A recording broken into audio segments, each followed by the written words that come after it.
Vamos aplaudir a Ele. Aleluia. Vamos ficar de pé, irmãos. Vamos orar.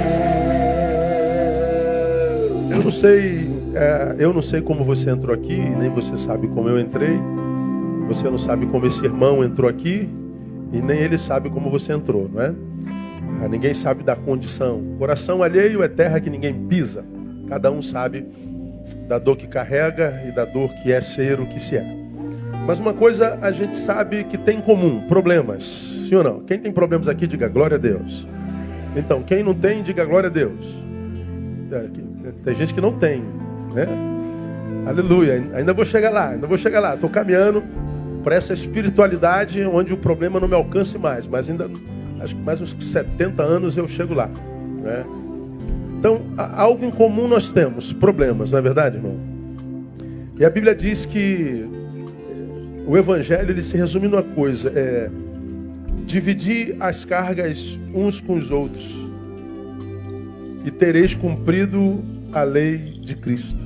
O que é o Evangelho? É se tornar um facilitador. Já pensou se todo cristão fosse evangélico, cara? Ou se todo evangélico fosse cristão, né? Fosse um facilitador da vida do outro. Porque crente é chato demais. Todo crente, toda vez que se metesse na vida de alguém, fosse para ajudar a carregar a carga do outro. Toda vez que desse uma opinião, fosse um elogio ou uma crítica construtiva com amor. Se fosse uma preocupação solidária, se toda vez fosse assim, a gente tornaria a vida mais fácil de se viver, né? Esse tempo da nossa liturgia é um tempo que a gente divide as cargas. A gente não vai ouvir o problema do outro, nós não temos tempo para isso numa liturgia, mas a gente pode pelo menos orar pelo outro, a gente pode pelo menos apresentar o outro ao Senhor, dizer: Deus, eu estou aqui, eu vim estar com o Senhor, mas tem um irmão do meu lado, que certamente tu conheces, que tem problemas, eu queria apresentá-lo ao Senhor, o nome dele é esse. Eu quero pedir ao Senhor que abençoe esse meu irmão. É aquela oração que a gente chama de oração solidária. Ninguém pedindo para si, absolutamente ninguém pede para si, todo mundo pedindo para alguém, ninguém pedindo para ser abençoado, todo mundo sendo uma bênção. Essa oração da solidariedade, para mim, é a oração evangélica. É aquela oração que eu acredito o diabo não consegue interceptar, porque a gente produz uma língua que ele não conhece, a língua da solidariedade. Então esse é o momento da solidariedade, é o momento da comunhão. Eu queria que você, sinceramente, de verdade, perguntasse o nome desse irmão que está do seu lado, se você não sabe. Meu irmão, qual é o seu nome? E diga o seu nome para ele: muito prazer, o meu nome é tal.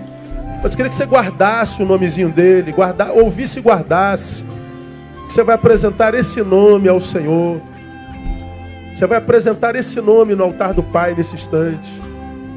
Você vai apresentar esse nome ao Altíssimo. E você pode estar sabendo o nome de alguém que passa por profunda angústia agora. Você não tem noção.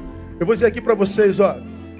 Daqui de cima eu vejo quase todo mundo. Daqui de cima eu vejo com os meus olhos pelo menos 6 pessoas que estão aqui lutando com câncer. Estão aqui. Então 6 pessoas que eu sei que estão com câncer estão aqui. Então nós temos pelo menos 12 mãos com câncer. De pessoas com câncer.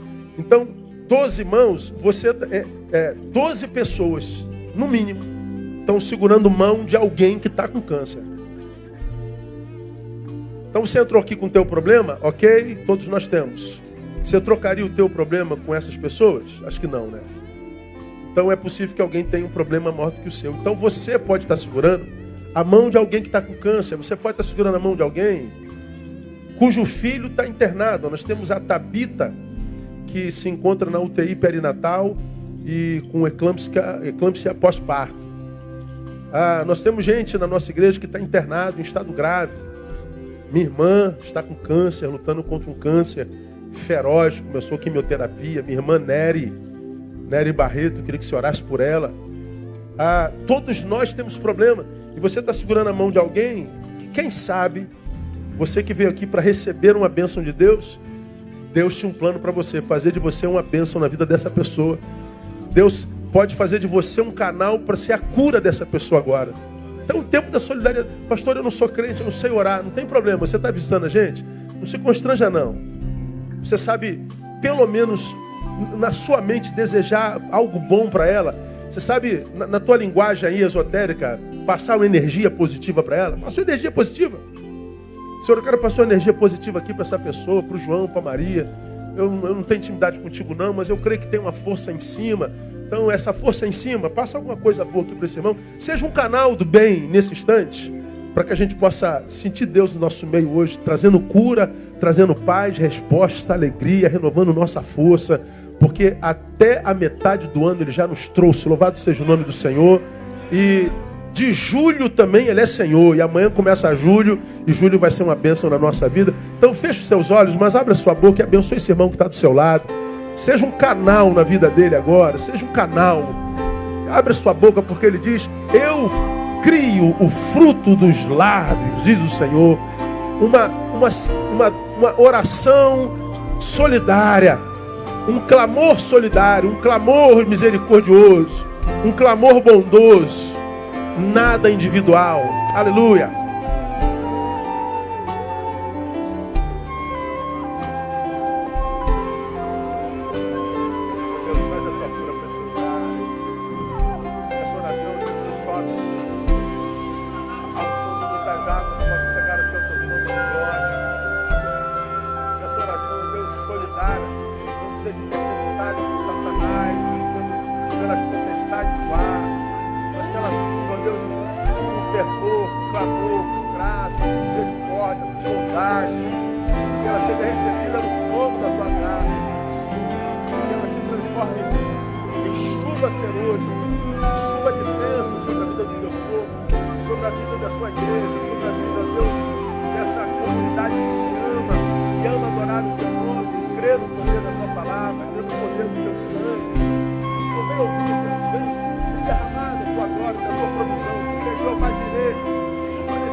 Desses pais, ó Deus, desesperançados pelo caminho que o filho criou. Abre a porta do emprego, traz cura para o corpo, para a alma. Faz a tua obra, ouve o clamor de Deus. Aleluia.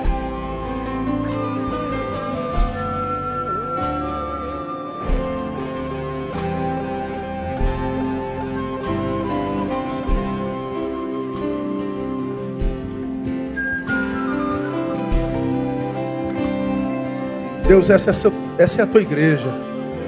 Essa é a tua noiva. Esse é o som da tua noiva. É o som da oração solidária, Pai. Esse é o som da igreja que quer ser bênção, mais do que ter bênção.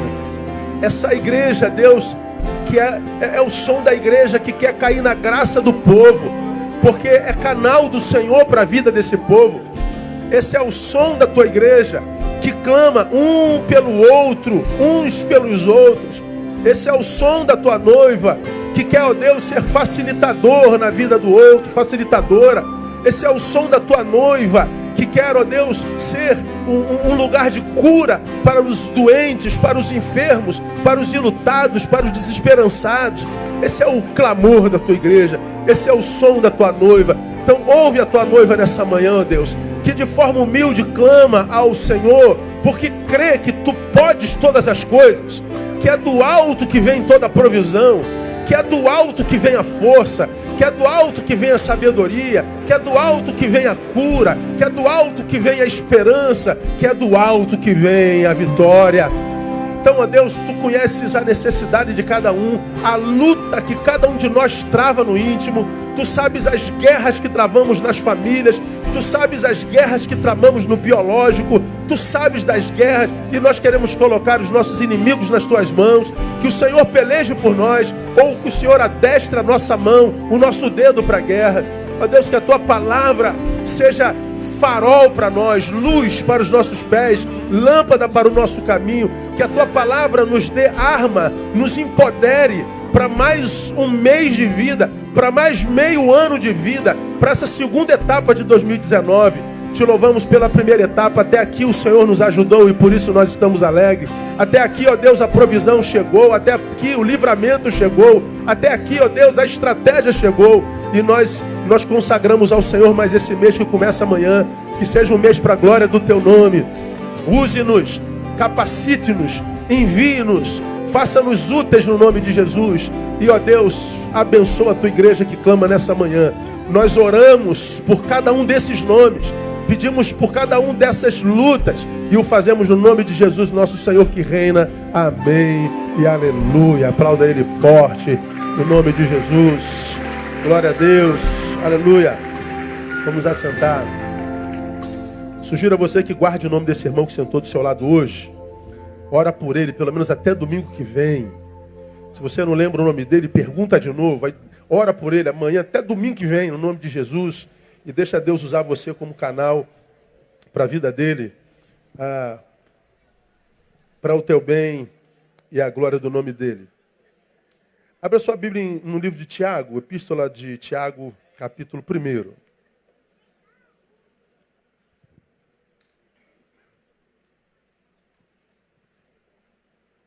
Eu me encontrei com um colega pastor que perdeu a fé. E me esbarrei com ele num fórum que eu tive essa semana. Tomamos um café. Como que você está? Ele falou, caminhando, Neil. Que igreja que você está? Eu falei, não estou em igreja nenhuma, não. Eu não creio mais. Mas eu levei um choque, porque ele estudou comigo. Eu me formei no Seminário do Sul em 91. Ele foi um contemporâneo meu. E eu estudei à noite a vida inteira. Eu trabalhei de manhã, já era casado no seminário, estudava à noite. Geralmente a turma da noite leva mais a sério as coisas, porque tem que trabalhar para bancar a própria vida, não tem filhinho de papai, não tem ninguém pagando suas contas. Então ele sai do trabalho, vai para a escola com sacrifício danado, então ele valoriza mais. O que a gente consegue com mais esforço, a gente valoriza mais, não é? Então, geralmente, a turma do seminário, da noite, era mais dedicada, digamos assim, aspas, mais consagrada. Era menos zoadora, né? Ele era da turma da noite. E muitas vezes nós estudamos juntos para provas, essas coisas todas. Muitas vezes compartilhamos nossas dores. E ele me contou a sua história e disse que perdeu a fé. Disse que a Bíblia é a história da carochinha. Aí eu falei, caramba, então você perdeu até o respeito? Não, é a forma de falar. Porque eu posso desacreditar de uma coisa que eu acreditei por muito tempo e continuar respeitando, né? Eu não acredito mais no que você crê, não, mas eu continuo respeitando a sua fé. Eu acho que tem sentido a sua fé e tal, só não é mais para mim. Como a fé dos outros não são para nós, né? A fé deles, você crê nisso? Ok, não serve para mim. Então, você tem todo direito. Da mesma forma como eu quero ter liberdade religiosa, que você também tem a liberdade religiosa e tal. Mas eu fiquei pensando, né, ele dizendo que a Bíblia é a história da carochinha. E estudei a Bíblia minha vida inteira, não adiantou para nada. Falei, engraçado, eu também estudei minha vida inteira, e se tirar a palavra de mim, meu irmão, se a palavra não tivesse passado por mim, eu não sei o que de mim seria. Parece como aquela história que eu já contei aqui, né? Teve um discípulo, você que é mais antigo vai se lembrar disso, que chega perto do seu mestre, o que lhe ensinava a palavra, e ele disse, mestre, eu não vou ler mais a palavra não, porque a palavra não serve de nada, eu leio, eu nem consigo gravar a palavra igual os pregadores, igual o senhor, que conhece a Bíblia de ponta a ponta, eu não consigo gravar nada, eu leio e não consigo gravar. Pô, então não adianta nada ler a Bíblia, então eu vou parar de ler a Bíblia. Aí o mestre, mas como que não adianta nada? Não adianta nada, eu não decoro nada. Aí o mestre falou, mas o poder da Bíblia não está naquilo que você decora dela. Faz o seguinte, pega aquele cesto ali, vai até o rio e enche d'água atrás para mim. Só que o cesto era de vime. Aí ele falou, mas como é que eu vou? Vai lá e pega esse cesto e encha de água atrás aqui. Mas mestre, vai lá e traz. Ele pegou o cesto, correu no rio, encheu o cesto d'água e saiu correndo. E quando ele chegou no mestre, como é que estava o cesto? Vazio. Cadê a água, rapaz? Pô, isso aqui é vime, mestre. A água não vai reter. Então vai lá e tenta de novo. E ele foi, encheu de água o cesto de vime, saiu correndo. Quando chegou aqui, vazio. Tenta de novo. Pô, ele foi, tentou 1, 2, 3, 10 vezes. Ele falou, mas mestre, não dá para trazer essa água. Eu falei, pois é, a palavra é essa água. Esse vime é você. Então, mas é disso que eu estou falando. A palavra bate em mim e não fica. Aí ele falou, está vendo aqueles cestos de vimes? De onde você tirou esse? Olhe dentro deles, todos sujos. Olhe dentro do cesto que você carregou água. O cesto estava limpinho. Por quê? À medida que a água passava no cesto, limpava. A água não fica no cesto, mas à medida que a água passava pelo cesto, limpava o cesto. É isso que a palavra faz em nós, disse o mestre. Ela vai nos limpando. Ela vai tirando a sujeira que a gente produz e que produzem e jogam dentro da gente. A palavra vai gerando em nós uma mentalidade divina. A Bíblia diz que nós temos a mente de Cristo. Ela vai mudando a nossa forma de enxergar a vida, ela vai mudando a nossa forma de se posturar no mundo, ela vai mudando a nossa forma de existir. Como eu costumo dizer, muita gente fala assim, pastor, o senhor não faz apelo na sua igreja? Quem quer aceitar Jesus, quem quer aceitar Jesus, quem quer aceitar Jesus, levanta a mão, vem aqui. Durante bom tempo fiz isso na minha vida, depois eu não entendi que era assim que a conversão acontece, né? Eu não acredito que quando uma pessoa levanta a mão se converteu. Eu acho que não é assim, não é mágico. Eu acho que a palavra, ela vai sendo pregada, porque a fé vem pelo ouvir. Ouvir o quê? A palavra de Deus, né? Aí você vai ouvindo a palavra, essa palavra vai entrando, alguma coisa sua vai saindo. A palavra vai entrando, alguma coisa vai saindo. A palavra vai entrando, alguma coisa vai saindo. Essa palavra vai entrando, essa palavra vai moldando a tua mente, a tua forma de enxergar, vai mudando a tua forma de discernir. Seus valores vão mudando, ou seja, algo em você vai morrendo e alguma coisa nova vai nascendo. Daqui a pouco você já se vê uma nova criatura em Cristo Jesus. E como aconteceu com esses 60 e poucos que a gente vai batizar sábado, virou crente. Já era, mano, perdeu. Não é? Virou Bíblia. Aí você que odiava a Bíblia, odiava os crentes, agora é um deles. Como é que pode um negócio desse, meu Deus do céu? É o que a palavra faz na gente, irmão. Quem não passou pela palavra não vai entender isso nunca. Só quem passou pela palavra. Ué, então, por que não aconteceu com aquele pastor? Ele passou pela palavra, a palavra não passou por ele. A relação com a palavra foi uma palavra... Foi uma relação equivocada. Eu queria nessa manhã mostrar assim, bem raso, bem escola dominical, o que Tiago, por exemplo, diz sobre a palavra, só para a gente solidificar a nossa fé um pouquinho. Não é? Tiago, capítulo 1, a partir do verso 16, nós lemos Tiago dizendo assim, olha lá. Não vos enganeis, meus amados irmãos. Toda boa dádiva, todo dom perfeito vem do alto, descendo do Pai das luzes, em quem não há mudança nem sombra de variação. Segundo a sua própria vontade, ele nos gerou pela palavra da verdade, para que fôssemos como que primícias das suas criaturas. Sabei isto, meus amados irmãos. Todo homem seja pronto para ouvir, tardio para falar, tardio para se irar, porque a ira do homem não opera a justiça de Deus, pelo que, despojando-vos de toda sorte de imundícia, despojando, se livrando disso, e de todo vestígio do mal, recebei com mansidão, olha, a palavra em vós implantada, a qual é poderosa para salvar as vossas almas, e sede cumpridores da palavra e não somente ouvintes, enganando-vos a vós mesmos.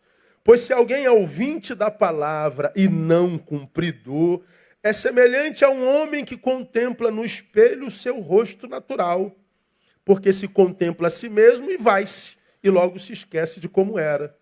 Entretanto, aquele que atenta bem para a lei perfeita, a da liberdade, e nela persevera, não sendo ouvinte esquecido, mas executor da obra, leia comigo, este será bem-aventurado no que fizer. Se alguém cuida a ser religioso e não refreia a sua língua, mas engana o seu coração, a sua religião é vã. A religião pura e imaculada diante de Deus, nosso Pai, é esta: visitar os órfãos e viúvas nas suas aflições e guardar-se isento da corrupção. Palavra de Tiago. Essa palavra ela traz luz sobre a palavra para alguns de nós que ainda têm dúvidas sobre ela. Então, ele acentua, como ninguém no Novo Testamento, a importância da palavra na vida do cristão. Nesse capítulozinho, vou mostrar para vocês, o que ele fala da palavra, assim, bem rapidinho. No versículo 18, ele diz assim, segundo a sua própria vontade, ele nos gerou pela palavra da verdade. Ou seja, ele chama a Bíblia a palavra da verdade. Então, se existe a palavra da verdade, existe a palavra da mentira em algum lugar. Então, na revelação é que ela é a verdade. Como nós demos aula hoje lá nos batizandos, citando Jesus de Nazaré, o que é o batismo, por que a gente batiza, onde é que está afirmada a fé cristã, porque todo mundo procura a verdade, né? O que é a verdade? A filosofia diz uma coisa, a antropologia diz outra coisa, aquela religião diz uma outra coisa, aquela outra religião diz outra coisa, cada um diz que a verdade é aquilo. Aparece Jesus e diz, a verdade sou eu. A verdade é uma pessoa, sou eu. Qual o caminho que leva a Deus? É a caridade, o caminho é boas obras, o caminho é o sacrifício, o caminho é não desejar, o caminho sou eu.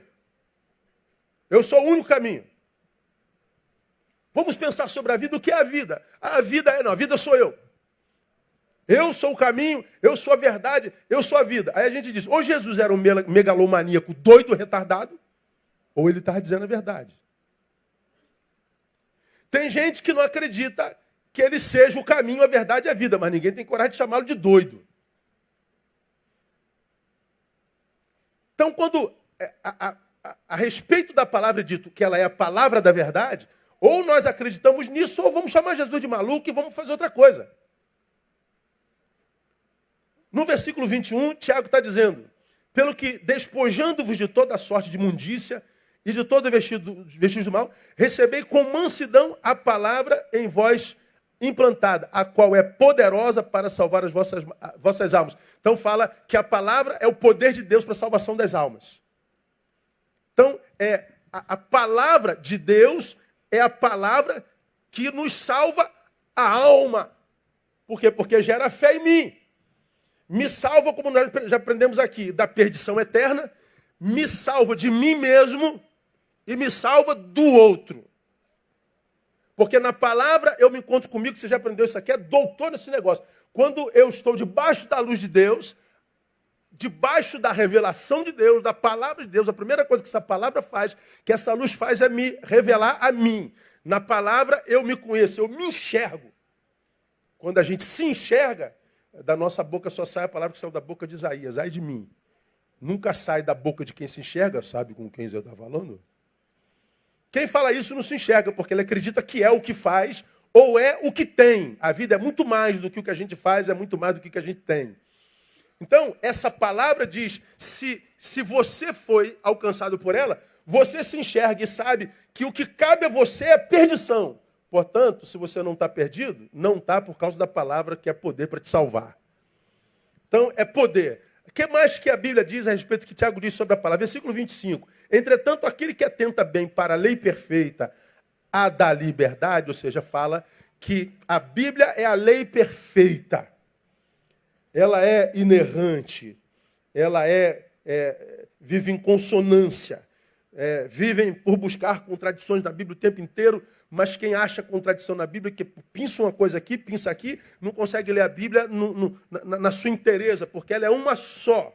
Ela está linkada. O Jesus de Mateus aparece em Gênesis capítulo 3. Então ela é a história da vontade de Deus. Então ela é a lei perfeita. Tudo que a gente precisa para o nosso viver cotidiano, você acha na Bíblia. Tudo está lá. É só você gastar tempo com ela. Não é? E não trabalhar com ela no campo da magia. Como a gente fazia, eu falei aqui há bem pouco tempo, quando a gente usava a caixinha de promessa. E eu fui criado na caixinha de promessa, falei isso nos últimos 2 domingos. Que a gente fazia o nosso culto doméstico, quando tirava para ler a caixinha, só tinha promessa, não tinha exortação nenhuma, não. Era só falava bem da gente, assim. Então, vamos ver o horóscopo gospel de hoje. Aí a gente saia com o horóscopo gospel.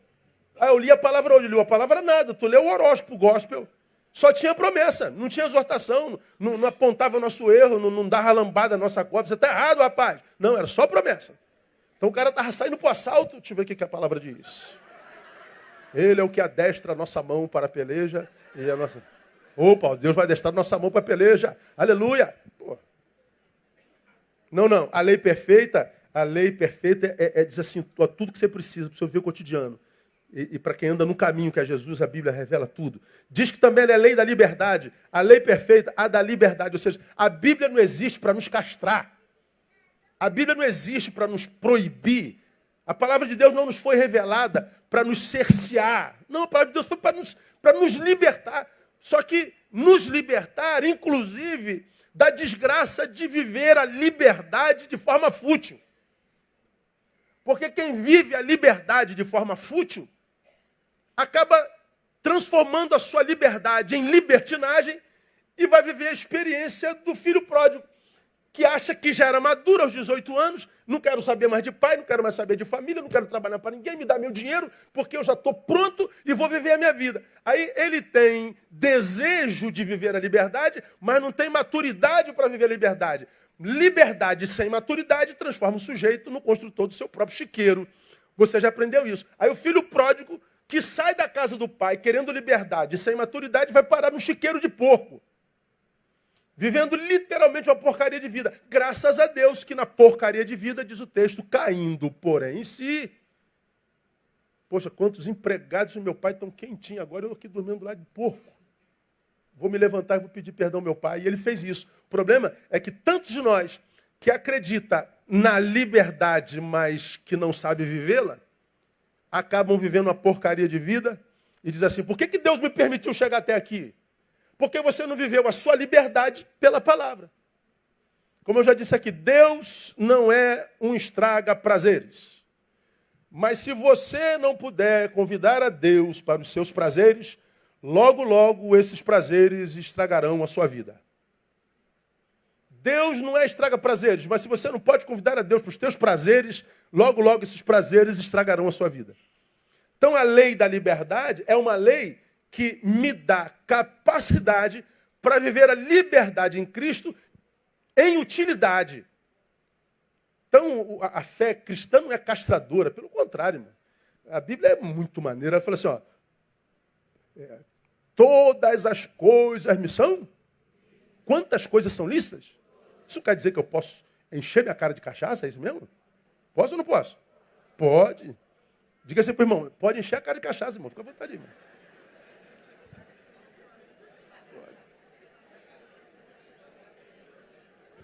Aí amanhã o cara vai tirar só esse pedaço, pode encher a cara de cachaça. O pastor Neil está mandando, pastor famoso, manda a igreja encher a cara de cachaça.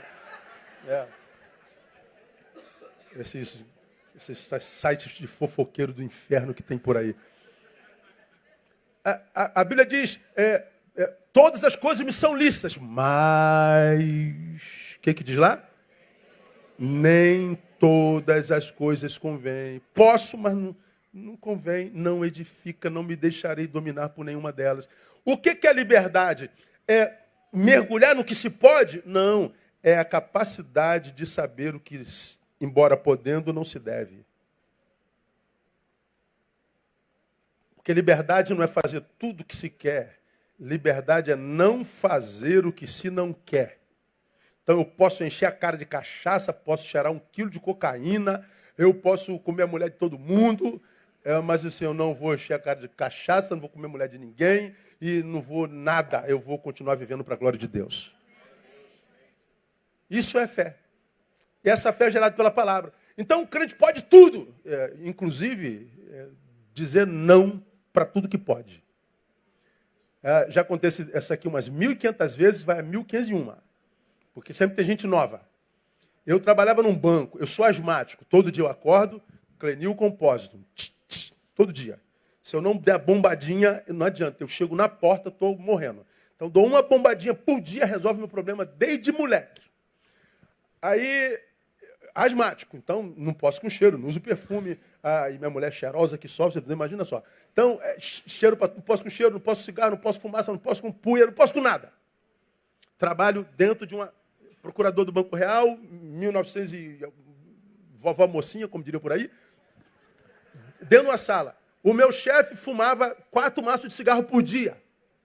Então, ele estava fumando um cigarro e o outro ainda estava aceso aqui, ele embolando no outro. Imagina eu, asmático, numa sala com esse cara. Teve um dia que eu passei tão mal, e eu falei para ele assim, pô, brother, será que estou passando mal, minha asma me pegou, não dá para você diminuir só um pouquinho hoje e tal? Pô, aquele dia, acho que, não sei, acho que rapaz, ele estava endemoniado, acho que a mulher dele dormiu de calça comprida, ou não sei o quê, ele estava brabo. Quando eu pedi para ele diminuir o cigarro, cara, ele vomitou assim, ó. Quase me manda para aquele lugar e diz assim, eu não sou obrigado a cercear minha liberdade só porque você é um escravo da tua religião, só porque você é crente não pode fazer porcaria nenhuma, porque não interessa se você teve lavagem cerebral, se você é um manezinho na mão dos pastores, se você é um escravo da sua religião. Eu falei, pô, mas eu sou escravo? Eu sou escravo? Onde você tirou isso? Você está incomodado porque eu posso fumar e você não pode. Mas quem falou que eu não posso, cara? Peguei o cigarro e dei um trago. Assim.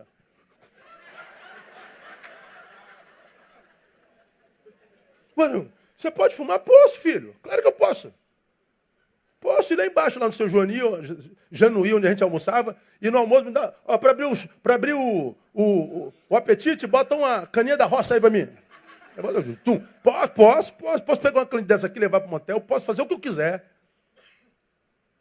Aí eu perguntei para ele, e você, cara? Joga esse cigarro fora. Ele, pô, tu sabe que eu fumo há mais de 20 anos? Sabe que a gente não dá para largar esse negócio assim? Quem é um escravo, eu ou você? E ele parou, pensou, ficou quieto. Porque na cabeça dele, liberdade é fazer tudo o que quer. Mas no Evangelho, liberdade é não fazer o que não quer. Eu posso fumar o seu cigarro, mas eu não quero, então eu não fumo.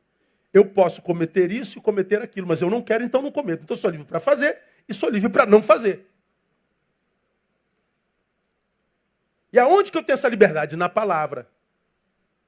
Não é o que acontece na religião. A religião te cerceia, te proíbe, te diz que você não pode. Te diz que você, se pecar, a mão do Senhor vai pesar. É o leite, irmão. Olha o leite. O crente adora o leito. Olha o leite, irmão. Olha o leite. Vai pro leito, irmão. Aí a gente se relaciona com Deus com medo. Como se Deus fosse o diabo que vai jogar um raio na minha cabeça, vai me espetar com o tridente dele. Não. Quando a gente vive na palavra, a gente não deixa de fazer por medo de Deus. A gente não faz por amor a Ele. É diferente. Não é proibição, é consciência. Aonde que a gente tem essa consciência da liberdade? Na palavra. E no capítulo, no versículo 23, está dito lá, pois se alguém é ouvinte da palavra e não cumpridor, é semelhante a um homem que contempla no espelho o seu rosto natural. Então, ele está dizendo, você chega no espelho, mas logo você vai embora. Aquela imagem já sumiu, já não está mais ali. Se chegar alguém procurar aquela imagem que estava quando você estava se vendo, aquela imagem não está mais lá. Então, ela é pueril, ela se dissipa, ela some. Então ele está dizendo, você pode estar ouvindo a palavra de Deus, mas se você não cumpre o que você ouviu, não adianta ser palavra de Deus. Ela deixa de ser palavra de Deus, porque palavra de Deus não é o que eu ouço, é o que eu absorvo e pratico. Então, palavra de Deus, vem cá vem cá rapidinho. Deixa eu ver como é que eu exemplifico isso aqui. Sobe aqui. Mas é rápido, meu filho, você está cansado? Vamos imaginar que isso aqui seja uma pedra de 50 quilos. A Bíblia diz, dividir a carga um com o outro. Assim cumprir. Aí eu estou vendo o cara carregando com o maior sufoco. Tu é ator, cara. Vem, cara, carrega com sufoco. Não tem sufoco aí, não tem sufoco. Corta do mover. Então, aí eu estou vendo esse cara com o maior sufoco carregando. Aí vem o Neil, cara, pô, cara, deixa eu te ajudar aqui, pega lá do lado lá. Aí a gente vai carregar junto aqui, ó. Eu estou cumprindo o Evangelho. A palavra, segura aí, não divida a carga com teu irmão. Não, isso é um discurso. Esse discurso vira palavra quando eu vou lá e carrego. Aqui virou palavra de Deus. Dá para entender, não? Então, eu estou aqui pregando a palavra tal. Cada um de vocês está ouvindo. Um vai chegar ali, vai cuspir fora. E o outro vai dizer, pô, cara, eu vou fazer isso a partir de agora. Eu preciso estar mais na palavra. E você vai lá e vai cumprir o que está na palavra. Então você que cumpriu a palavra, transformou esse verbo que eu acabei de pregar, essa palavra verbo, e você transformou em verdade praticada. Obrigado, filho meu. Põe lá no lugar para mim. Aguenta levar sozinho? Aguenta, legal. Então, se eu não sou cumpridor da palavra, claro que a palavra não presta para nada. Só que aí o problema não é a palavra, sou eu. Irmão, o problema é sempre a gente. Eu sou o culpado do que aconteceu na minha vida, do que não aconteceu na minha vida. Você é responsável pelo que aconteceu na sua vida, o que não aconteceu na sua vida. Não, mas pastor, foi ele que me fez isso. Ok, o que ele fez está feito.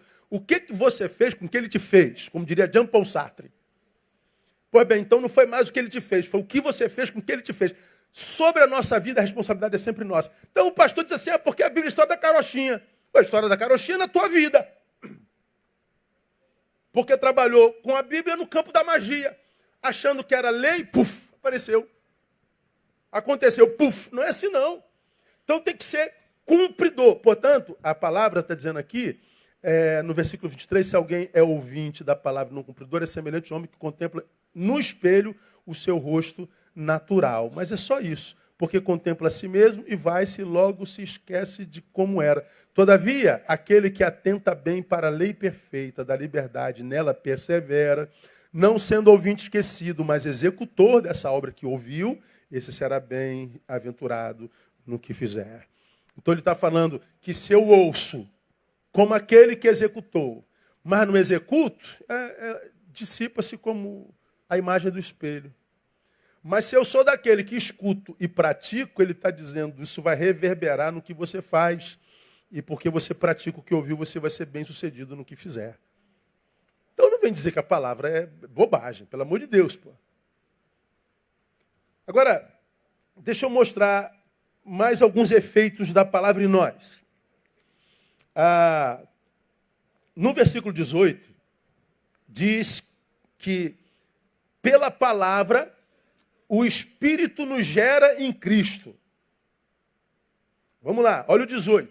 Segundo a sua própria vontade, ele nos gerou pela palavra da verdade, para que fôssemos como que primícias das suas criaturas.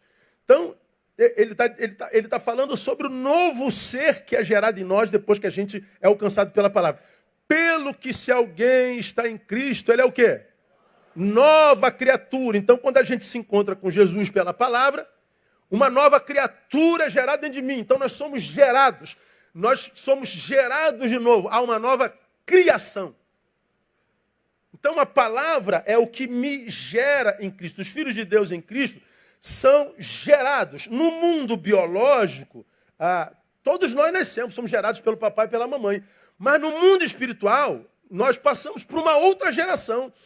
Quem nasce biologicamente não nasce filho de Deus. A Bíblia diz que todos somos criaturas de Deus. Filhos é uma geração a posteriori. Quer ver? Bota aí, João capítulo 1, versículo 11 e 12, painel. Não sei se acho que eu mandei para aí, né? João 1, versículo 11 e 12. Olha o que o João diz lá. Veio para o que era seu, e os seus não receberam. Agora olha o 12. Lê comigo. Mas a todos quantos o receberam, aos que creem no seu nome, agora forte. Disse o quê? Tornarem. Quem é que se torna filho de Deus? Os que creem no seu nome, os que o recebem. Então todos nós somos criaturas, nos tornamos filhos depois da palavra. Você não precisa jogar isso na cara de todo mundo, né? Porque o cara não tem conhecimento disso. Chegar em casa, opa, descobri que eu sou filho, tu não é não, meu irmão, vai para o inferno, vou para o céu. Não precisa falar isso. Não precisa discutir isso com quem não é crente. Ama, mostra o amor de Jesus, e depois que o amor de Jesus já tiver tocado o coração, você vai doutrinando. Você não precisa jogar lá na cara dele, você é só criatura, eu sou filho. Porque se tu jogar na cara dele isso, é porque tu não é filho porcaria nenhuma, irmão. Porque o Filho de Deus não se gloria de sê-lo. Ele se angustia porque conhece gente que não é. Dá para entender a diferença? Ninguém vai para o céu feliz sabendo que tem gente que não irá. Então vai trabalhar com muito amor, com solidariedade para também alcançá-lo. Então o que a palavra faz em nós? Gera o novo ser em Cristo que nos habita agora. E nós já aprendemos sobre esse novo ser, eu não preciso ensinar, não vou fazer uma citação. Esse novo ser em Cristo que nos foi gerado, ele é novo, mas esse velho não morre não, como tem gente que diz aí que morreu. Não, pelo que se alguém está em Cristo, nova criatura é, as coisas velhas já passaram. As coisas velhas já passaram, não é os desejos de outrora, as fraquezas carnais de outrora. O que passou foi a condenação que aquilo imprimiria sobre a sua vida. Agora, você se converteu, você vivia no pecado, tinha prazer no pecado, era um perdido nas trevas. Uma nova criatura foi gerada em você. Essa nova criatura que te habita, ela não vai mais permitir que você pratique aquilo que você praticava, que te levava à morte, com tanta liberdade mais. O poder vai trocando de mão. Antes você era escravo do velho homem, agora você é senhor dele. Antes você ia para onde o seu desejo apontava, agora não. Você diz para onde você vai ao seu desejo. Você se controla, você tem domínio próprio, você tem a ajuda do Espírito Santo, que resolveu fazer de você uma morada. Quando eu falo de Espírito Santo fazendo uma morada, irmão, é uma expressão do amor de Deus. Deus podia morar em qualquer lugar, né? Deus podia morar sei lá, no alto do Cristo Redentor, não podia? Podia morar em Aruba, não podia morar em Nova York, mas não morou dentro do teu corpo. Pode um negócio desse, irmão? Esse corpinho em forma que você tem? Pois é, ele resolveu morar em nós. Esse Espírito em mim não mata o que em mim havia. Ele só me dá poder para não ceder mais àquele. É como eu falei hoje na aula dos novos convertidos. O velho homem, ele não morre. A gente põe uma coleira nele e amarra no pé da mesa. Agora, se você soltar a coleira, irmão, não tem jeito não. Ele vai praticar a mesma coisa diante. Então você que era um ser iracundo, a ira está ainda aí. Você ainda tem vontade de pegar no pescocinho, de apertar. Você ainda briga no trânsito ainda. Não briga, não. Fala a verdade. Xinga a mãe dele de vez em quando. Tá aí. Mas você tem que se controlar. Você era um Dom Juan, um galinha da vida. Tá aí. Continua gostando de mulher. Ou não? Se converteu, boiolô. Não. Continua homem. Continua gostando. A irmã era fofoqueira da rua. A língua continua coçando assim, ó. Para falar, mas existe um ser dentro de você que fala assim, não faz isso, não edifica, não produz edificação, não produz crescimento, salvação. E você vai botando aquilo que te destrói num cantinho, dizendo, fica aí porque agora vivo não mais eu, mas Cristo vive em mim, louvado seja o nome do Senhor. E a nossa vida vai sendo uma vida de edificação e de produção da glória do nome de Jesus. Então, pela palavra, o Espírito nos gera em Cristo, mas tem mais, versículo 25, olha lá, ó. Voltando para Tiago, capítulo 1, verso 25. Entretanto, aquele que atenta bem para a lei perfeita da liberdade e nela persevera, não sendo ouvinte esquecido com toda obra, esse será bem-aventurado que fizer. Ou seja, a palavra gera prosperidade ao ser. Será bem-sucedido, bem-aventurado no que fizer. Então, lembra que eu falo de prosperidade ao ser. Portanto, é prosperidade no interior. No interior.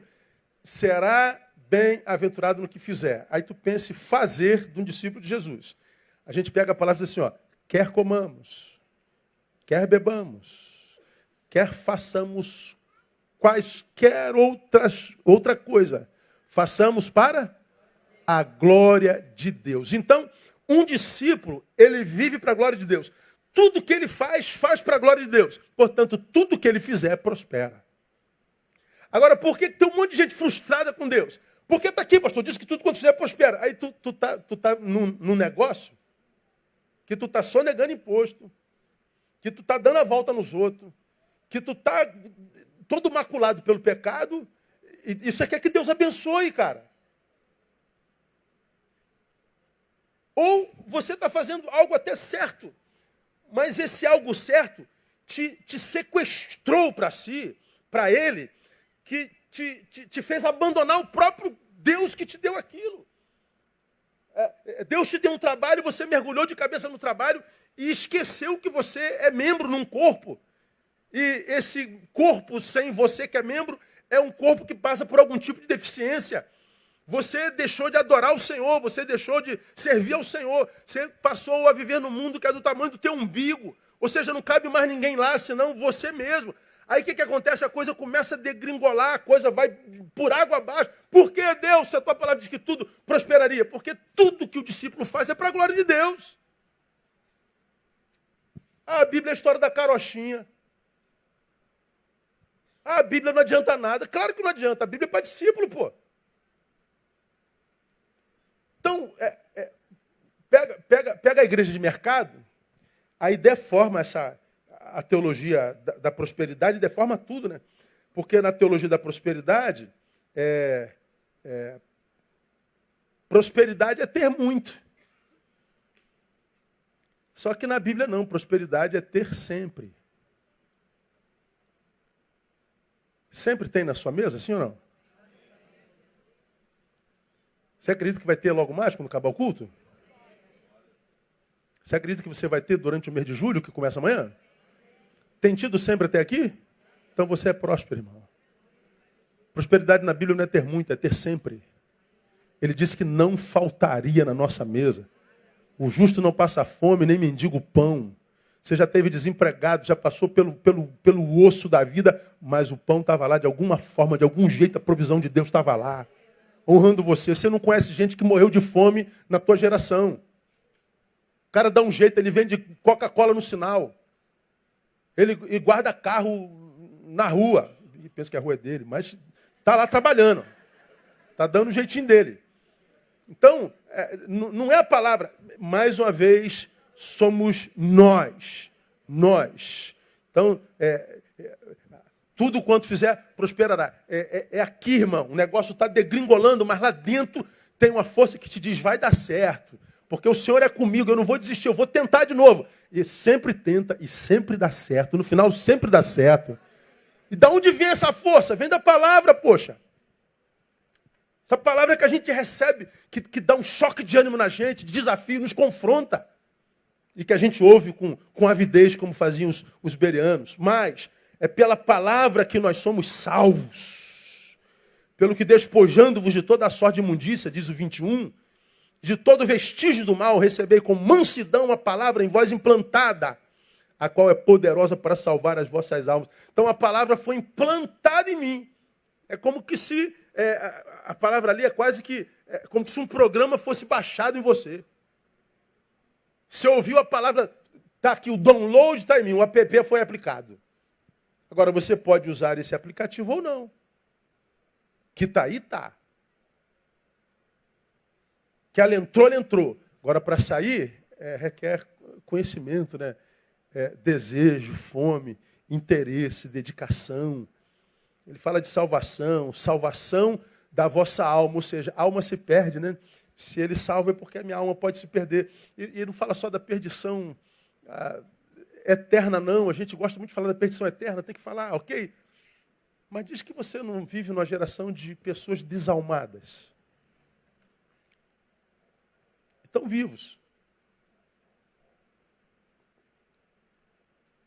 Tu pega como citei aqui domingo passado, rapaz, foi um dos casos mais escabrosos que aconteceram essa semana aí. A menina, 19 anos, vindo de uma festa de uma amiga,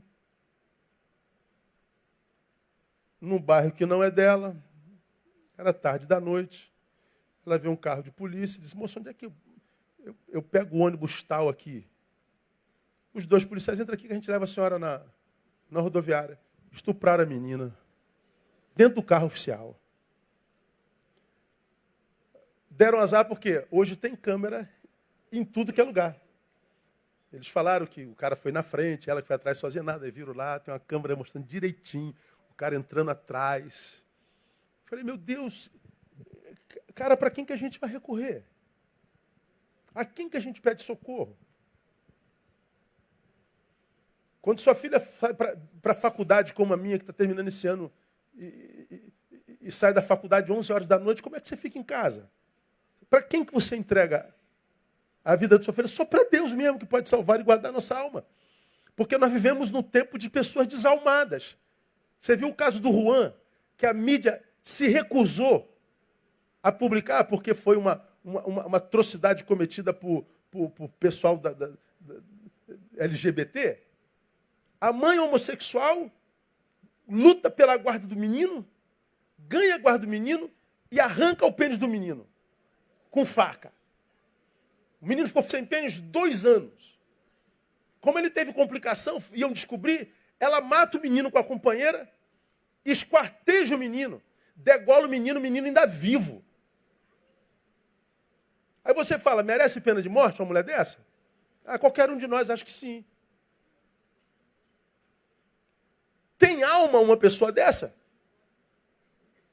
Então, quando a Bíblia diz que a palavra salva a nossa alma, eu não consigo ver só no sentido escatológico, soteriológico, ou seja, da salvação, da eternidade. Eu vejo no momento agora, do aqui e agora. É a palavra que me livra do monstro que me habita e que está aqui pulsando para produzir em mim o tempo inteiro. Porque quando você vê um negócio desse, você vê quanto de ódio você carrega dentro de você. Que dá vontade de você fazer justiça com a própria mão. Que você fica com raiva da justiça que solta essa gente. Que prende uma Suzane Richthofen, que matou a mãe e o pai a paulada, mas já libera no Dia das Mães. Para visitar quem?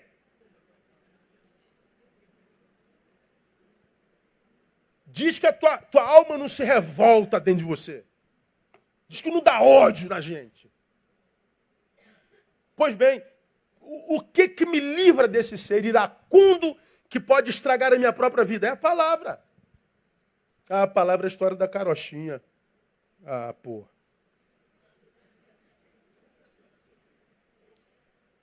Agora vamos lá, vamos terminar. Como ver a manifestação dos efeitos da palavra em nós? Os efeitos dela a gente já viu. Agora, como que a gente vê, experimenta esses efeitos em nós? Por isso que tantos não experimentam. No mesmo texto, 19 e 20 de novo. Olha só. Sabei isto, meus amados irmãos. Todo homem, olha lá, seja pronto para ouvir. O que mais? Tardio para falar. E tardio para? Por quê? Porque a ira do homem não opera a justiça de Deus. Vamos entender a nível escola bíblica dominical. Todo homem seja pronto para ouvir. Tardio para falar. Hoje a gente mais ouve ou a gente mais fala? A gente mais fala, a gente não ouve, ninguém ouve mais ninguém. Eu estou falando disso aqui já tem anos. Nós chegamos num tempo na nossa humanidade que ninguém ouve mais ninguém. Nós temos a tese, a antítese, sem possibilidade de síntese.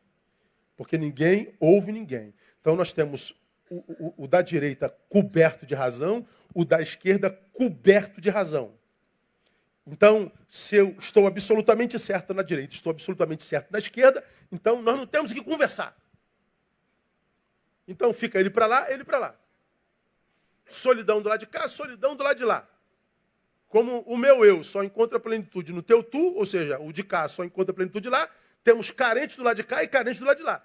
Mas sem possibilidade de dialogar, porque a gente não consegue mais dialogar sem briga. E por que a gente não consegue? Porque a gente não ouve mais. A gente só fala, tecla, opina e se mete o tempo inteiro. Ninguém para ouvir. Nós perdemos a capacidade de viver o silêncio. A gente não consegue mais. E eu acho que nós precisamos desesperadamente de pessoas especialistas em silêncio. Gente que pratique o silêncio. Porque só quem silencia viaja para dentro, melhora, evolui, porque acessa os seus erros, seus defeitos. Enquanto a gente fala, a gente está acessando o erro, os defeitos dos outros. Como tenho pregado, viramos uma geração especialistas em defeitos alheios, mas ninguém se enxerga. Então não dialogamos. Somos carcomidos pela solidão e por carências de toda a natureza. Porque o que poderia suprir minha carência está do lado de lá e é alguém com quem eu não converso. A gente só se relaciona com iguais agora. Quem se relaciona com iguais para de crescer. Tem jeito. Os saberes são iguaizinhos. Um autenticando a mediocridade do outro. Se alguém chega e diz, está tudo errado, a gente expulsa para fora como se fosse um câncer. Não, peraí, vamos ouvir o cara, meu. Não, não se ouve. Porque nós estamos completamente cheios de razão, ou seja, estamos ferrados na vida. Aí queremos que a palavra de Deus faça efeito em nós. Não faz, porque se a palavra de Deus é liberada e ela confronta e desaprova o teu modus vivendi, o que o sujeito de hoje faz? Ele fecha a palavra e fica com o modus vivendi. A gente não diz, caramba, pô, tem sentido, cara. Meu Deus do céu. Meu Deus, onde é que eu estava com a cabeça? O discípulo, ele é alcançado pela palavra quando ele deixa de ser passional, quando ele é racional, quando ele, sobretudo, controla a ira, como o texto acabou de dizer, eu já falei sobre a ira aqui 1000 vezes. A ira é um sentimento humano, reconhecido pela palavra como qualquer outro sentimento, mas a Bíblia diz que a gente tem que ser tardio para se irar. E como é que a gente sabe que a gente está doente? Quando a gente ira facilmente, quando a gente está com pavio curto demais, ou quando já não tem pavio nenhum. E nós estamos vivendo numa sociedade sem pavio. Nós não somos mais tardios em irar. Portanto, quando nós somos confrontados, contrariados, a ira eclode, e aí não há justiça de Deus na ira. Porque a ira do homem não opera a justiça de Deus. A justiça de Deus não opera na ira do homem. O homem irado deixa de ser homem, vira um animal. O homo sapiens some e o homo anima aparece. É um animal. Ele vive por instinto. E a palavra de Deus não tem efeito em animais instintivos. Então ele está dizendo, você quer que a palavra de Deus não seja carochinha na tua vida? Então controla teus instintos. Trava uma luta contra si mesmo. Porque a ira é a origem de todo, absolutamente todo mal. É um sentimento que ele diz, sintam, só não produzam nele. Porque soube isso outro dia. Está irado? Dá a cabeçada na parede, irmão. Chuta a pedra. Vai dar uma corrida. Some daqui. Quando a ira tiver passado, você volta e resolve o problema. Porque se for resolver o problema irado, vai pecar. E pode estragar a vida inteirinha. Então, não só controlando a ira, deixando de ser passional, mas o 21 também diz, pelo que despojando-vos de toda a sorte de imundícia, de todo vestígio do mal, recebei, olha só, com mansidão a palavra em vós implementada. É preciso haver despojamento da maldade, da impureza, sem arrogância, de coração aberto. Mansidão tem a ver com o quê, irmão? Geralmente, a pessoa mansa, dá umas características de uma pessoa mansa. Como é que uma pessoa mansa é? Hein? Ela é pacífica, ela é calma, né? A pessoa mansa, ela é agitada? Não. A mansa é quase sempre lenta. Ela é devagarinho, é devagar. Ele é do pastor Martim da Vila. Aí, é devagarinho, ele é devagar. Quando a Bíblia diz assim, recebei com mansidão, ele está dizendo assim, recebeu, gasta tempo com ela. Recebe com lentidão, reflete. Não tenha pressa. Não é assim que a Bíblia funciona com a gente. Você já me viu falar sobre isso aqui. Pastor, eu falo com Deus jogando bola, eu adoro a Deus lavando louça, eu falo com Deus dirigindo o carro, eu falo com Deus na máquina da minha empresa, eu falo com Deus, eu adoro Deus. Eu acredito que você fale com Deus, que você adore a Deus fazendo qualquer outra coisa. Mas você não ouve Deus fazendo outra coisa, senão parar para só ouvi-lo. Deus não fala com gente ocupada que não tem tempo para ele nunca. Entra no teu quarto, em secreto. Em secreto, ele fala contigo. Eu posso falar com ele porque ele ouve, que ele é só ouvido. Mas eu não. Eu me distraio com distrações visuais, auditivas, de toque. Então, se Deus está falando, se eu estiver fazendo qualquer outra coisa, eu perco muito do que Deus falou. Então Deus fala assim, meu filho, a minha palavra não volta vazia. Quando ele diz, minha palavra não volta vazia, ele está dizendo, eu só falo com quem tem tempo para ouvir. Por isso que não volta vazia, porque quem está com tempo para ouvir vai receber tudo o que eu disse. Quem não tem tempo, está dividindo o tempo com outra coisa, vai perder muito do que eu disse. Então vou jogar a conversa fora.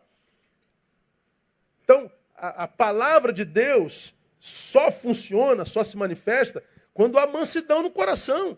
Quando a gente vence esse desespero, essa rapidação na qual a gente vive e existe. Que não tem tempo para nada, nem coisa alguma. Quando é que a gente experimenta os efeitos da palavra? Quando a gente começa a desenvolver ações coerentes na vida. 22. Sede cumpridores da palavra e não somente ouvintes. Porque à luz desse versículo, quem só ouve, mas não cumpre nada, está fazendo o quê? Enganando a si mesmo. A si mesmo. Ouço, não me esforço nada para praticar. Estou me enganando. Eu penso o seguinte, cara, como você já me fala aqui, nós somos cristãos, não somos espíritas, lamentavelmente, né? Eu queria muito que na Bíblia tivesse escrito sobre reencarnação, já falei isso aqui 1000 vezes. Paulo tinha que ter falado sobre reencarnação podia ser bíblico. Porque eu fui um desgraçado nessa vida, eu volto na outra, tá tranquilo. Opa, tranquilo, vou voltar logo mais, nem que eu volte um pônei, mas eu volto. Depois eu melhoro um pouquinho, volto um puro sangue. Depois eu volto gente, mais cedo ou mais tarde. Mas eu volto, eu vou ter outra chance. Mas não está na Bíblia isso. Acredita porque você quer. Porque na Bíblia está escrito o seguinte, aos homens está ordenado morrer o quê? Uma vez. Depois disso vem o quê? Juízo. Então, eu vou fazer 53 dia 1º de agosto. Grave essa data e compra um presente para mim. Dia 1º de agosto. Eu faço 53 anos. Falei sobre isso aqui tem um mês. A Bíblia diz que a nossa vida regula entre 70 e 80, que passa disso é câncer e enfado. Eu estou com 53 para 70, falta 17. Eu estou pertinho da morte, irmão. Eu estou mais perto da morte do que do dia do meu nascimento. Tu também, né? Tu que está com 70. É, irmão, pé na cova.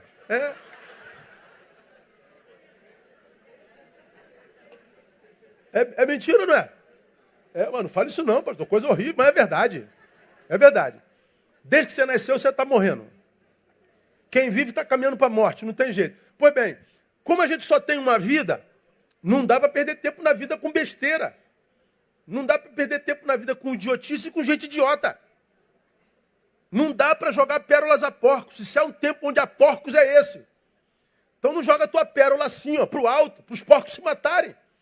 Porque eles vão pegar a pérola, vão calcar os dentes, vão machucar o dente e vai morder você. Então segura a tua pérola. Mensura o teu tempo, tua vida. Vai devagar. Para com essa correria desenfreada para fazer um monte de coisa. É viver um mês num dia. Calma, vive um dia de cada vez. Aí você vai ver que mesmo nesse tempo corrido, com as agendas atribuladas, a gente arruma um espaço para Deus. Você arruma um espaço para o Facebook, para o Instagram. Imagina se você estivesse aqui, ao invés do Instagram, lendo a Bíblia. Quanto de Bíblia você leria a Bíblia todo dia na semana. Mas não, a gente está aqui, ó, vendo a vida dos outros, vendo a mentira que os outros publicam. Então, os efeitos da palavra é quando eu tenho tempo para ela, mansidão. E quando eu desencadeio ações coerentes, eu ouço e pratico. Discurso e prática em consonância. Isso é caráter, pô. E mais, além de ações coerentes, é preciso prática operosa. 25, entretanto, aquele que atenta bem para a lei perfeita, da liberdade, não persevera, não sendo ouvinte esquecido, mas executor da obra. Executor da obra é viver além da mediocridade, né?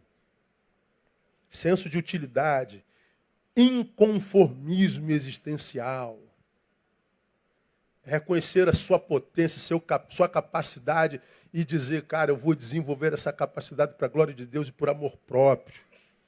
E ele termina o texto, e eu termino a minha palavra, dizendo que essa obra executada, ou seja, a transformação da nossa vida numa vida útil, é também uma possibilidade na religião.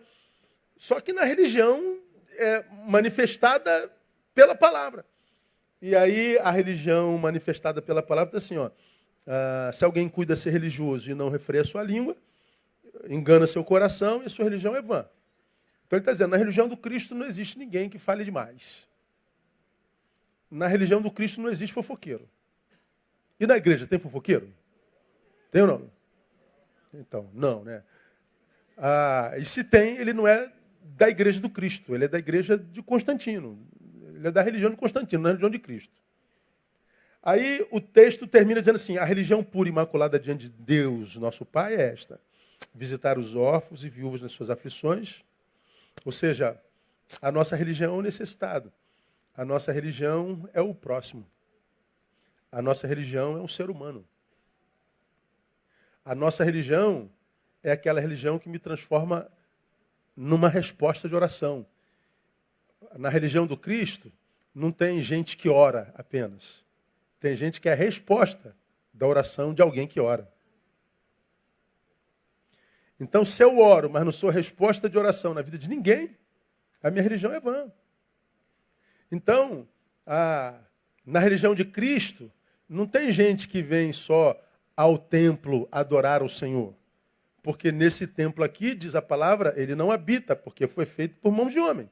Se ele não habita em templos feitos por mãos de homem, em qual templo ele habita? Em templos feitos por suas próprias mãos. E de que templo ele se refere? Ele se refere a mim e a você. Ele habita em mim e a você. Então, quando eu digo eu vou à igreja, então eu vou a alguém. Eu só sei que estou servindo a Deus porque eu estou servindo a alguém. Se eu não estou servindo a ninguém, eu não estou servindo a Deus mesmo que eu more na igreja. Mesmo que você esteja naquela igreja que tem culto 8, 10, 12, 14, 16, 18, 20, às 22 começa a vigília do fogo santo. E você dorme na igreja. Está servindo alguém? Não, então essa religião não é de Jesus. Tem que ter ação operosa. Tem que depositar a fé nele. Tem que fazer com que essa palavra que se ouve vire vida praticada. Porque a palavra de Deus não é só o que eu ouço, é aquilo que eu pratico. A palavra de Deus é um estilo de vida. Então, meu irmão, quando você for tentado achar que a palavra de Deus é a história da carochinha, acredite, você está sendo soprado no ouvido pelo diabo, porque ele sabe que qualquer cristão, irmão, que esteja mergulhado na palavra é também um cristão blindado contra as setas dele. É um cristão que anda em vitória. É um cristão que passa pelas lutas de qualquer ser humano no planeta, mas é um cristão que ele sabe que não vai se dobrar jamais, porque ele sabe em quem tem crido. Então, eu perdi minha fé, eu não creio mais. Ok, está mais feliz agora? Duvido que esteja. Duvido que esteja mais feliz. Então, ao invés de tentar trabalhar a mente para crer no que disse o Senhor, tem que trabalhar as posturas diante do mundo. Agora, é muito mais fácil mudar o mundo inteiro do que mudar a nós mesmos, né? Nós vivemos clamando, você não pode ser assim, você não deve ser assado, você discorda disso, você discorda daquilo, não pode ser assim. Esses infelizes que estão por aí, dizendo que não fica em lugar nenhum porque não concorda com nada e não sabe que o desajuste é dele com ele mesmo. Ele está em desajuste com a vida e ele quer que o lugar onde ele esteja mude tudo para ele se adequar. Pode mudar tudo, ele não vai se adequar porque o desajuste dele está dentro. Aí ele sai desse ministério, porque aqui não está bom. E vai para ali, que é o oposto disso aqui, também não está bom. Ele vem para meio termo também não está bom. Daqui a pouco ele volta para lá, e continua ruim. Ele vai para lá e volta para cá. Daqui a pouco está no mundo e diz assim, eu não acredito mais nisso não. Ou seja, é desonesto consigo mesmo E o pior, ele quer dizer que o problema é a palavra de Deus. Então, meu irmão, a palavra de Deus é o poder para salvar todo aquele que crê. E é nessa palavra que nós existimos, que nos movemos. Essa palavra que, meu Deus do céu, me guarda de mim. Pelo que eu mais agradeço ao Senhor é quando eu olho para o ser humano, vejo o que o ser humano pode produzir. Uma mãe que degola um filho vivo. Aí você fala assim, é um monstro. Esse monstro é ser humano igual a mim.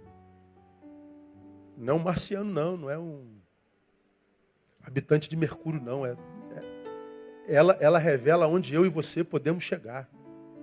O que pode ser produzido por mim e por você longe de Deus. Então, quando a gente amadurece na palavra, a gente sabe das nossas potencialidades, para o bem e para o mal. E pelo menos na minha concepção, eu digo, Deus, obrigado por tua palavra em mim. Tua palavra que me ensina a amar gente, inclusive gente de quem eu não gosto. Porque o amor no Evangelho não é sentimento, né? Graças a Deus por isso. Amor é atitude, senão ele não mandaria que a gente amasse nossos inimigos. Então ele diz, Neil, serve a todo mundo que for necessário e possível. Faça o teu papel no mundo. Mas ninguém faça o teu papel. Cumpre tu o teu ministério. Deus, eu queria que essa geração morresse. Mas não mata não, sirva. E você vai lá e serve. Por quê? Porque a palavra te capacita para isso. Porque vontade que a gente tem é de desaparecer. Às vezes, não. Comprar uma casinha lá na serra, lá no alto do morro. Eu não quero ver mais ninguém, levar meu cachorro, minha galinha, minha vaca. E eu não quero mais ver ser humano. Compra uma espingarda, pode ser proibido ser humano. Não dá vontade de sumir de vez em quando? Dá, irmão. Dá vontade de sumir. Pois é, não suma não, filho. Você se preenche nele. Ele está corrompido pelo pecado, que você também já foi. Ajude-o a sair de lá e vocês vão ver que vocês podem se tornar unha em carne. A capacidade que ele tem de produzir mal na palavra vai ser a mesma capacidade que ele vai ter de produzir bem. Então, meu irmão, fica na palavra, anda na palavra, porque é ela que nos garante vida com qualidade até o fim da vida, no nome de Jesus. Aplauda ele, vamos ficar em pé, vamos embora para casa.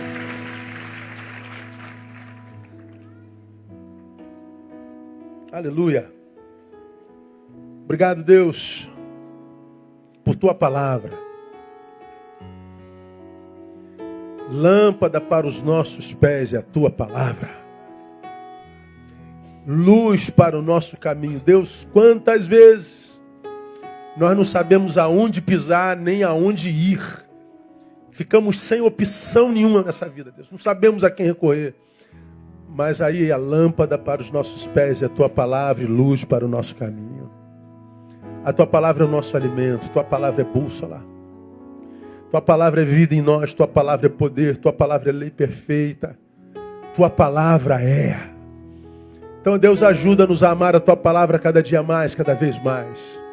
Ajuda-nos a viver na tua palavra, ajuda-nos a praticar a tua palavra.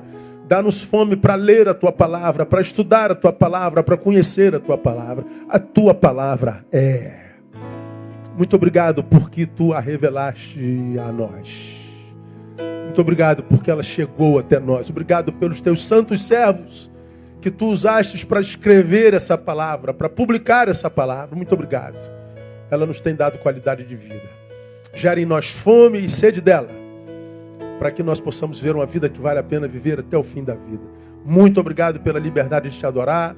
Dá-nos um dia abençoado na tua presença. Logo mais esteja conosco. Libera mais uma porção da tua palavra sobre nós logo mais. Usa esse teu servo mais uma vez para edificar a tua igreja.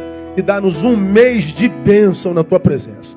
No nome de Jesus nós oramos. Amém. Glória a Deus. Deus abençoe você. Até logo mais. Permitindo, Pai. Dá um abraço no teu irmão antes de ir embora. Deus abençoe.